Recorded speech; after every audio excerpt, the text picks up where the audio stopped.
For decades, the infrastructure design process has relied on manual, deterministic input. An engineer drafts a specific set of parameters into a CAD environment, and the software executes that exact instruction to produce a single, rigid outcome. That one-to-one relationship works for drawing a standalone object in an empty space. But when you are routing infrastructure through a dense urban grid, you are immediately confronted with a multivariable spatial problem. Drawing one line at a time is inefficient. Instead of drafting single guesses, computational design generates thousands of permutations simultaneously. An algorithm tests distinct Bezier arcs and clearance offsets against static barriers. The system iterates, measures, and discards failures in real time. The task is no longer about drawing the geometry. The task is designing the algorithm that evaluates the geometry. This logic forms the foundation of outcome-based BIM. Rather than acting as a static digital drafting board, the software operates as a parallel orchestration layer. Historically, environmental and feasibility analyses were executed at the end of the design phase. They functioned strictly as validation tools for decisions that had already been made. This timeline chart illustrates the compounding risk of that traditional workflow. Moving microclimate analysis or structural feasibility into the final stages carries a steep financial penalty. Generative optioneering shifts that analysis to the earliest stages of massing, where changes cost computationally nothing. To execute this shift, the architectural workflow requires three distinct components: a generator to build the options, an evaluator to test them, and a solver to process math. But running this kind of logic for civil infrastructure is highly volatile. If you force standard BIM software to simultaneously generate and evaluate thousands of 3D objects, the host program will collapse. You have to build a specialized data pipeline to handle the load. A heavy host environment like Civil 3D documents exact coordinates, not rapid optimization iterations. To prevent a system failure, the optimization must happen in a headless, secondary environment. We use Dynamo Sandbox to handle the calculations off-site. The host software identifies the existing obstacles and boundaries. We then use a data.remember node to serialize that geometric context. This locks the context into raw JSON data within the sandbox, preventing the algorithm from constantly querying the host and causing a crash.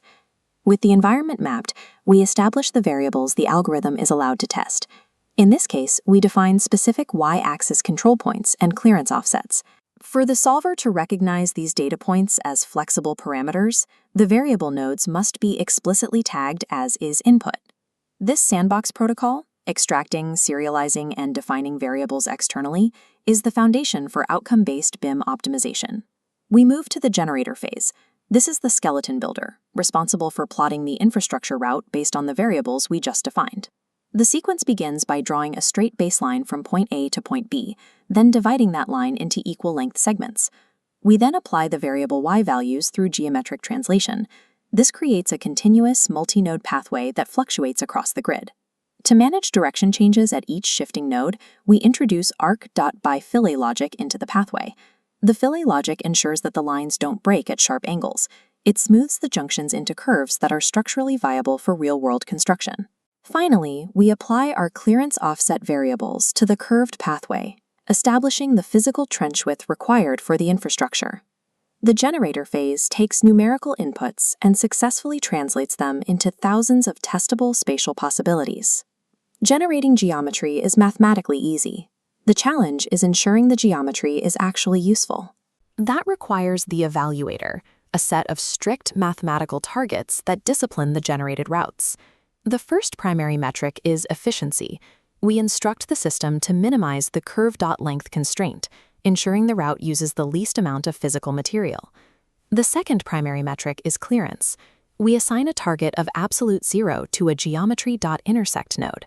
If a generated route collides with a subsurface boundary, it registers an intersection. The algorithm rejects the iteration, shifting the y-axis control points until the intersection count hits 0. Just as we defined the inputs earlier, we must strictly tag these evaluation nodes as isOutput. This ensures the algorithm can read the results of its own tests. Without the evaluator actively killing off the bad ideas, a generative system is just a random shape generator. The math makes it engineering. With the rules set, we deploy the genetic solver to process the math. We select the optimize solver method rather than standard randomization. Randomization simply guesses. Optimization learns.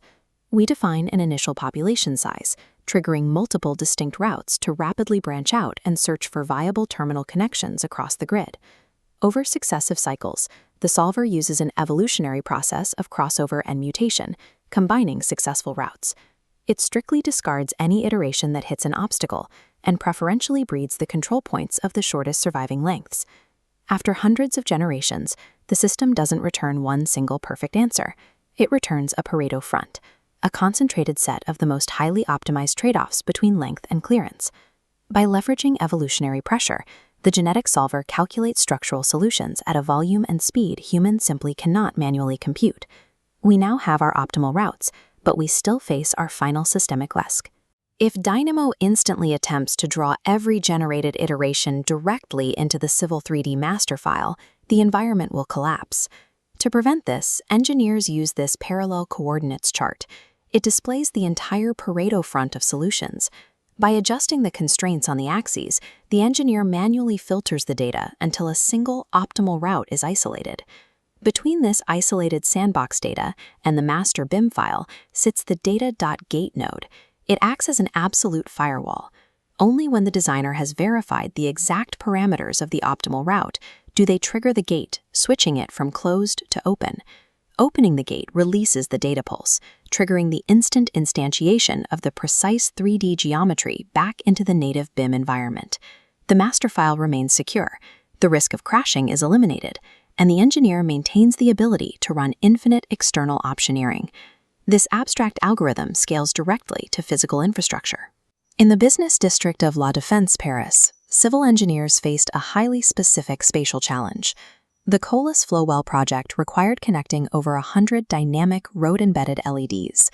The trenching for the electrical connections had to perfectly avoid a dense matrix of existing subsurface utility lines, which acted as absolute exclusion zones. Rather than manually drafting routes around the utilities, the engineering team utilized this exact generative algorithm to map the shortest possible electrical trench pathways through the grid. By mathematically guaranteeing clearance and minimizing trench length, the system allowed the dynamic LEDs to govern complex vehicle flows across the intersection. Generative design is simply not automated design. The algorithm only solved the trenching problem because the engineers perfectly defined the subsurface constraints. The modern engineer's role has elevated to systems orchestration. They define the precise mathematics that force a digital system to build a better physical reality.